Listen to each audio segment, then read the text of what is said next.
by the power of Grayskull.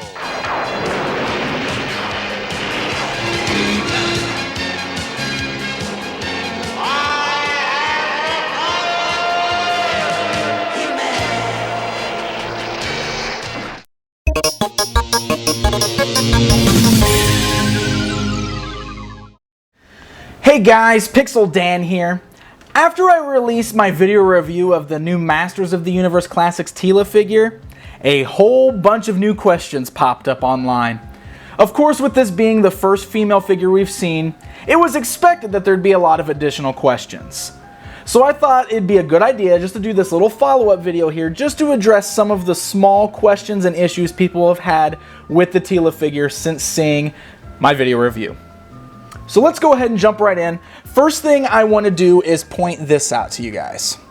Now, in my video review, I mentioned that the staff looked warped, like the package had warped the staff.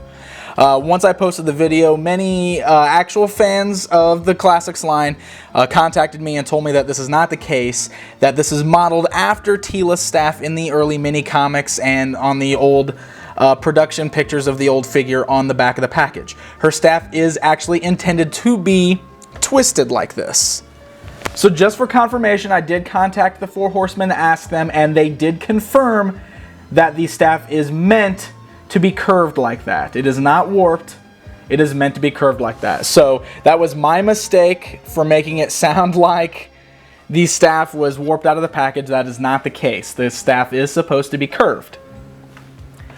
Many of you did point out that you wanted to see some more shots of Teela from the rear and from the side, so I thought I'd go ahead and give some of those shots in here for you guys.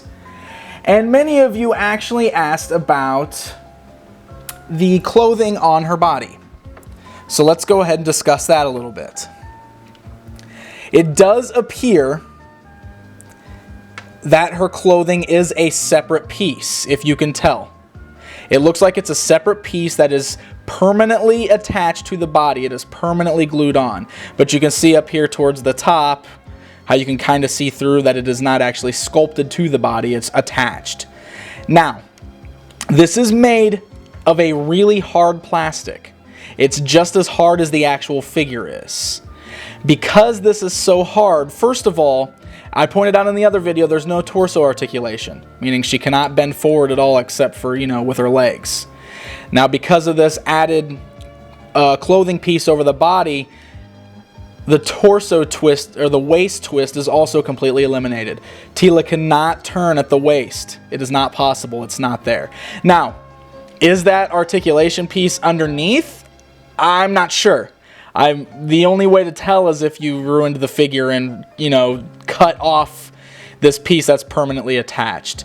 Not to get, looking up her dress, you can actually see that the piece underneath is a different color plastic than the body, so this does lead me to believe that the bottom half is separate from the top, meaning there might actually be waist articulation underneath, but because of the hard plastic clothing, it's not possible to twist her at the waist.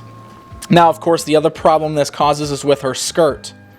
The skirt is actually really stiff plastic. You can see it just barely moves here, and on the back it doesn't move at all. Now, what problems does that cause? Well, it really hinders her leg movement. If you notice, her legs cannot go forward further than this. That's it, right there. Which means she cannot be put in a normal sitting position. It's not possible. Now, you can move her legs out to the side and move them up kind of like this. It's a little goofy looking, and that's going to cause issues for anyone who had thought that they might want to pose their Teela sitting on Battle Cats or, any of the other future beasts we might get. So that's one of my issues with that is the hard plastic here. I'm kind of hoping that for future females in the line, Mattel will fix this and soften this up a little bit, or maybe even, like some have suggested, making the dress piece out of like a rubbery type material rather than the hard plastic, so that the waist can twist and so that she can sit. Because of that hard piece, Teela's articulation is not quite on par with the rest of the figures in the line so far. Now, for some that may not be an issue. To be honest, it doesn't bother me a terrible amount, except for the fact that she can't sit. So Other than that, the sculpt is still fantastic, so I don't want to take anything away there. I'm not trying to badmouth the figure or be too completely negative, because I do still really, really enjoy the sculpt of this. I just did want to point out the articulation problems as a result of the hard plastic. Now, one of the last things I did want to point out is that she does actually have a new piece of articulation, which is in the ankle. Aside from being able to move up and down, she has a side-to-side pivot. This is brand new, has not been included yet, so it's really cool. And what that actually does allow is, like some people were hoping, is to have the ability to stand her with weight heavier on one leg than the other to get that little popped hip look.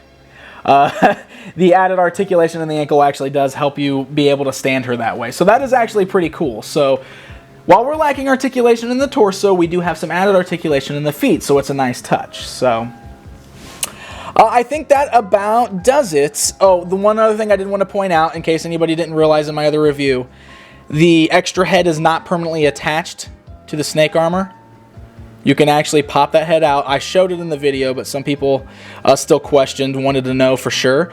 And the other thing they wanted to ask is if the snake armor could fit on the ponytail head. This is your answer. Nope. The ponytail completely hinders the ability to put the snake armor on this head.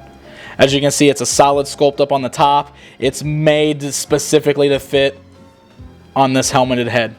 So don't expect to be able to put the snake armor on top of the ponytail head. It's not going to work for you. All right, that should about wrap it up. That's all I wanted to do, guys, just give you a little bit of a heads up. Answer a few questions you had, and just kind of, correct a few little mistakes that I made in my review video. Teela likes to lay down and take a nap sometimes. Anyway, that's going to do it for us. Don't forget that Teela does go on sale on MaddieCollector.com on October 15th. She's still a fantastic figure, and one you should definitely add to your collection. Until next time, guys, take care.